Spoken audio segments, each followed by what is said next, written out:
Hello मित्रों। तो लीजिए एक और स्टोरी आपके लिए। ये कहानी है जरा हटकर, जहां प्यार मोहब्बत रोमांस तो होगा ही, साथ ही एक्शन ड्रामा और सस्पेंस भी। तो सुनते रहिए और चैनल को सब्सक्राइब जरूर कीजिए। मेरी तुमसे क्या दुश्मनी है। देखो, सुनो, मेरे भैया इंस्पेक्टर हैं। तुम लोगों को छोड़ेंगे नहीं। अगर तुम लोगों ने फिरौती के लिए मुझे अगवा किया है तो समझ लेना, अब तुम्हारे दिन गए। भैया तुम्हारी वह हालत करेंगे कि तुम सोच भी नहीं सकते। बेला बोली, तुम्हें क्या लगता है कि एक इंसान के बस का है हमसे मुकाबला करना?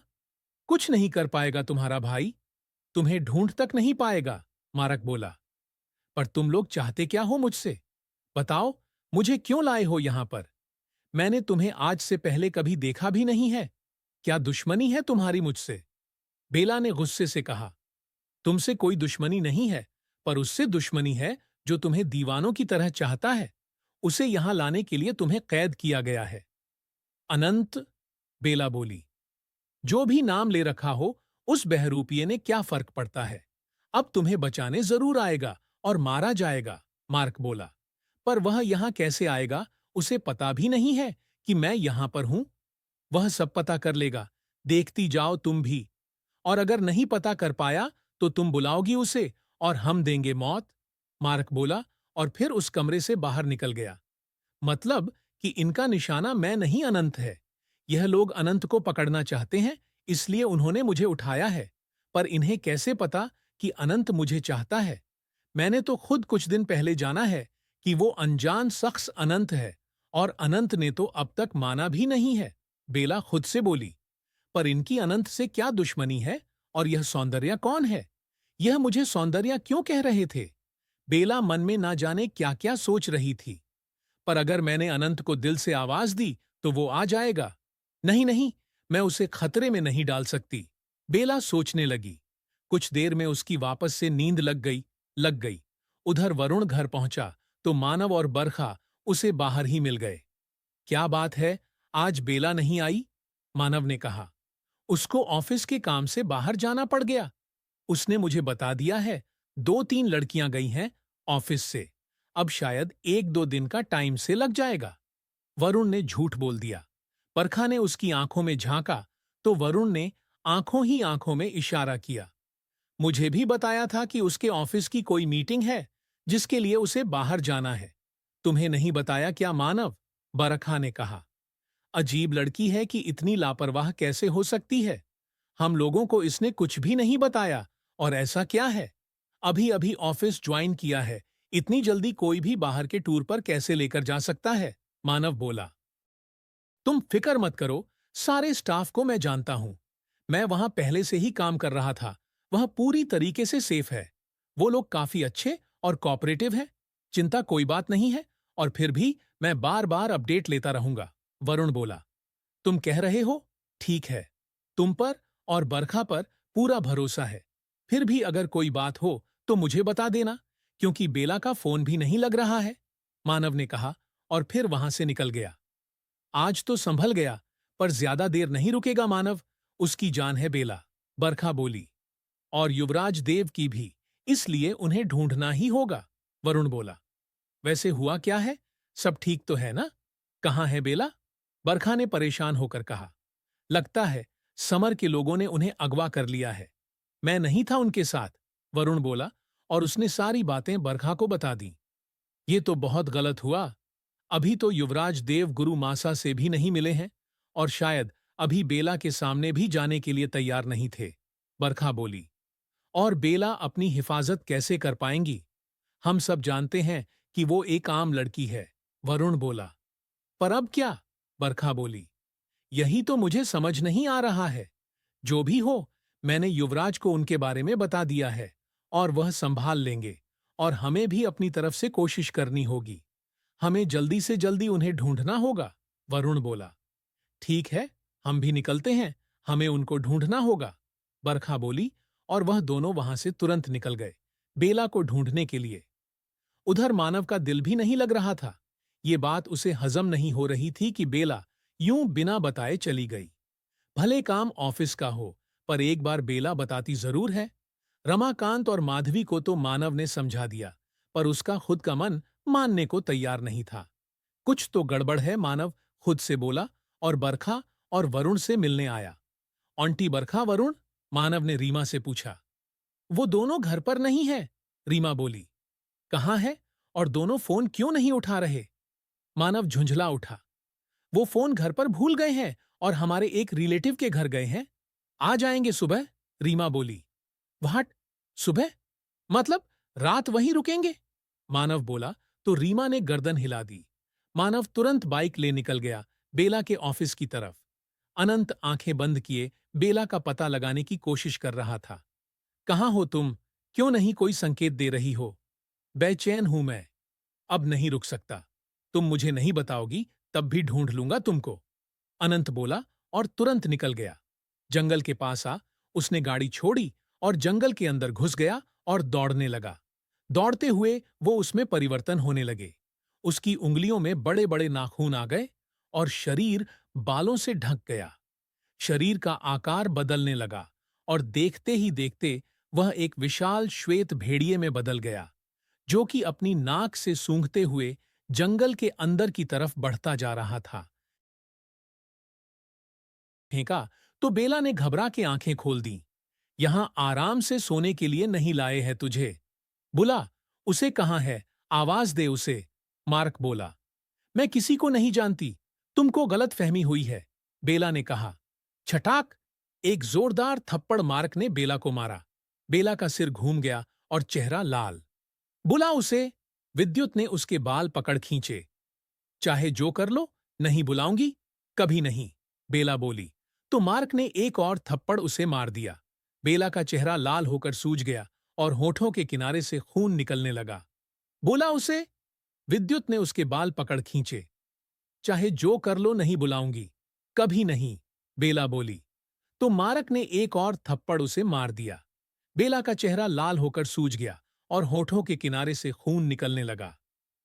चाहे जो कर लो, पर मैं उसे नहीं बुलाऊंगी, बेला ने कहा। देखते हैं कब तक नहीं बुलाती, मार्क बोला। भूखा प्यासा रखो इसे, विद्युत ने वहां खड़े अपने पहरेदारों से कहा और निकल गया। नहीं बुलाऊंगी मैं, कभी नहीं बुलाऊंगी, उसको खतरे में नहीं डाल सकती मैं, बिल्कुल भी नहीं।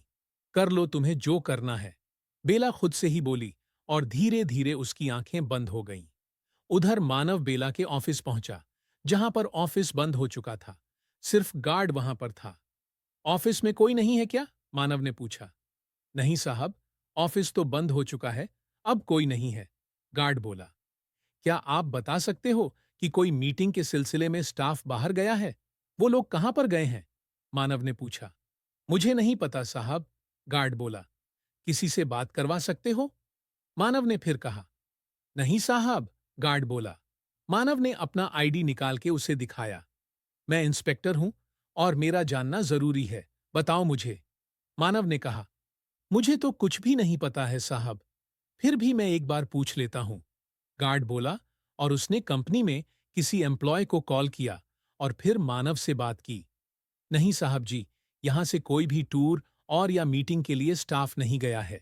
कोई भी भाई बाहर नहीं गया है, आपको शायद कोई गलतफहमी हुई है, गार्ड बोला।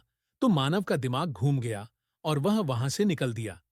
अगर ऐसा नहीं है तो वरुण ने मुझे झूठ क्यों बोला? और फिर यह वरुण और बरखा है कहां पर? मानव सोचते हुए बाइक से चला आ रहा था, पर उसका मन बेचैन था। बेला का कहीं अता पता नहीं था और उस पर बरखा और वरुण का भी कुछ पता नहीं था। मानव ने बाइक रोकी और आंखें बंद कर लीं।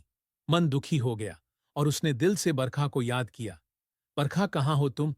प्लीज आ जाओ ना, मुझे बात करनी है तुमसे, प्लीज बरखा, मानव ने परेशान होकर मन ही मन कहा। उधर बरखा और वरुण भी जंगल की तरफ बढ़ गए थे बेला को ढूंढने के लिए। मानव की आवाज पर बरखा के कदम एकदम से रुक गए। क्या हुआ? वरुण ने कहा। मानव मुझे याद कर रहा है, बहुत परेशान है, बरखा बोली। पर इस समय हमारा पहला काम महारानी बेला को ढूंढना है, ना कि मानव के ऊपर समय बर्बाद करना, वरुण बोला। पर वह भी बेला का भाई है, यह मत भूलो। वह परेशान है और मैं उसे इस तरीके से नहीं छोड़ सकती, बरखा बोली। ठीक है तो तुम जाओ और उसे लेकर तुम जाओ और उससे बात करो, वरुण बोला और जंगल की तरफ बढ़ गया। बरखा जंगल से वापस बाहर निकल आई और उसी के साथ वह मानव की तरफ चल दी। मानव परेशान से घर लौटा ही था कि नजर सामने से आती बरखा पर गई। मानव एकदम से दौड़कर उसके पास आ गया और उसने भरी आंखों से बरखा को देखा। क्या हुआ? बरखा ने कहा तो मानव एकदम से उसके गले लग गया। मुझे नहीं पता बेला कहाँ है। ऐसा कोई भी ट्रिप नहीं है। कोई भी कहीं पर भी नहीं गया है। कोई मीटिंग नहीं है बरखा। वरुण ने झूठ क्यों बोला बरखा? मानव दुखी हो गया। बरखा के भी आंसू भर आए। मेरी बहन कहाँ है बताओ बरखा, प्लीज बताओ। मानव ने उसके हाथ पकड़ के कहा।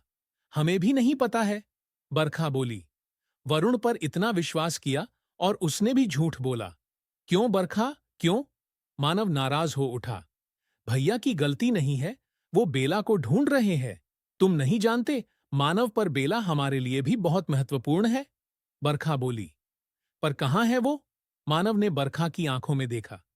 बस इतना समझ में आया है कि किसी ने बेला को अगवा कर लिया है। उसे किसी ने किडनैप कर लिया है। मैं और वरुण भैया उसे ढूंढ रहे हैं। तुम भी अपनी तरफ से कोशिश करो, शायद मिल जाए, बरखा ने कहा। ठीक है, हम दोनों चलते हैं। और यह बात तुम लोगों ने मुझे क्यों नहीं बताई थी अब तक?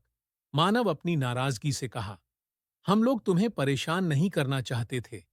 हम पूरी कोशिश कर रहे थे। हम जानते हैं कि बेला तुम्हारे लिए क्या है, बरखा बोली। वह मेरी बहन है और मेरा जानने का हक सबसे पहले है कि मेरी बहन के साथ क्या हुआ है, मानव बोला। ठीक है, चलो हम दोनों भी उसे ढूंढते हैं। वरुण भी उसे ढूंढ ही रहा है, बरखा बोली और मानव के साथ बाइक पर बैठकर बेला को ढूंढने के लिए निकल गई। जंगल में मानव ने बरखा को टोका क्योंकि वो जंगल की तरफ जा रही थी। बेला शायद यही है, बरखा बोली और जंगल में प्रवेश कर गई। जंगल में अनंत धीरे धीरे अंदर की तरफ बढ़ रहा था। वह पूरी कोशिश कर रहा था बेला की खबर मिले, पर उसे कोई भी संकेत नहीं मिल रहा था। हारकर वो एक टीले पर बैठ गया और उसने अपनी आंखें बंद कर लीं और फिर गुरु मासा को याद करके ध्यान लगाया। बेला खतरे में है गुरु मासा, मेरी मदद कीजिए। अब मुझे उसके सामने जाना ही होगा। कहाँ है वह, मुझे संकेत नहीं मिल रहा है, अनंत मन ही मन बोला। हम मानव भेड़ियों का एक खास गुण होता है कि जिसे अपना मान लें, जिससे से दिल से जुड़ जाए। अगर वह हमें दिल से पुकारे तो उसकी आवाज हम तक पहुंच जाती है। पर ना जाने क्या बात है कि बेला मुझे नहीं पुकार रही है। मुझे समझ नहीं आ रहा कि क्या कारण है। इसलिए मैं नहीं जान पा रहा हूं कि वह कहाँ है। मेरी मदद कीजिए। आप खुद को कम क्यों आंकते हैं युवराज? आप अनंत शक्तियों के स्वामी हैं। आपको किसी की सहायता की आवश्यकता नहीं, मासा बोले। किंतु बेला खतरे में है, अनंत ने कहा। वैसे आप उन्हें भी कम आंकते हैं। श्वेत भेड़िया कुनबे की होने वाली महारानी है, मासा बोले। वो एक साधारण मानवीय है, अनंत बोला। आपका उनको प्रेम करना ही उन्हें असाधारण बना देता है, मासा बोले। अनंत शांत रहा। आपको किसी की आवश्यकता नहीं। आप खुद के प्रयास से बेला क्या किसी तक भी पहुंच सकते हैं युवराज? मासा की आवाज गूंजी तो अनंत ने आंखें खोल दी। बेला? अनंत ने दोबारा आंखें बंद कर ध्यान लगाया। बेला! अनंत ने दोबारा आंखें बंद कर ध्यान लगाया तो एक दिव्य तेज उसकी बंद आंखों के सामने उभर आया और उसके बाद अनंत ने आंखें खोल दी और जंगल में बाईं तरफ बढ़ गया। वरुण भी जंगल के अंदर उसी तरफ जा रहा था। उसे भी कोई संकेत नहीं मिला था, पर उसे भेड़ियों के होने का अंदाजा लग गया था। उसे एहसास हो गया था कि जंगल के बाईं तरफ भेड़िए हैं। मानव और बरखा भी जंगल में आ चुके थे और वह लोग भी चारों तरफ बेला को ढूंढने की कोशिश कर रहे थे। इस समय सबसे आगे अनंत था और उसके पीछे वरुण और सबसे आखिर में बरखा और मानव थे, जो कि धीरे धीरे बेला की तरफ बढ़ रहे थे। थोड़ा आगे बढ़ने के बाद अनंत की नजर एक बड़ी सी गुफा जैसी जगह पर गई और उसी के साथ उसके चेहरे पर गुस्सा और खुशी एक साथ आ गया। अनंत ने तुरंत आंखें बंद कीं और भेड़िए से वापस से इंसान बन गया और उस गुफा की तरफ चल दिया। वो गुफा मंत्रों से बंधी हुई थी। अनंत ने एक पल को कुछ होठों में ही कहा और वो बंधन अनंत के लिए प्रभावहीन हो गया। अनंत आगे बढ़ गया। उसने इधर उधर देखा और फिर चुपके से एक तरफ से अंदर बढ़ गया, क्योंकि गुफा में कई सारे पहरेदार खड़े हुए थे और इस समय अनंत किसी से भी लड़ना नहीं चाहता था। उसका उद्देश्य जल्दी से जल्दी बेला के पास पहुंचना था और इसके लिए उसने सबकी आंखों में धूल झोंका और किनारे के रास्ते से अंदर की तरफ बढ़ गया। अंदर एक कमरे के दरवाजे के बाहर भी दो पहरेदार खड़े हुए थे। उनको देखकर अनंत की आंखें लाल हो गईं। अनंत ने आगे बढ़कर दोनों की गर्दन पकड़ ली और इससे पहले कि वह चीख पाते, दोनों वहीं पर ढेर हो गए। अनंत ने दरवाजा खोला और अंदर आ गया। सामने बेला कुर्सी पर थी, रस्सियों से बंधी हुई थी। मुंह पर भी पट्टी बंधी हुई थी। चेहरा सूजकर लाल हो गया था और जगह जगह पर खरोच के निशान थे, जिनसे कि खून रिस रहा था। अनंत की आंखें सुलग उठीं बेला को ऐसे देखकर। वह बेला की तरफ बढ़ गया और उसकी रस्सी खोल उसे अपने सीने से लगा लिया। अनंत के पास होने का एहसास बेला को हुआ तो उसके चेहरे पर एक मुस्कुराहट आई, पर उसने तुरंत ही अपना चेहरा वापस से कठोर कर लिया।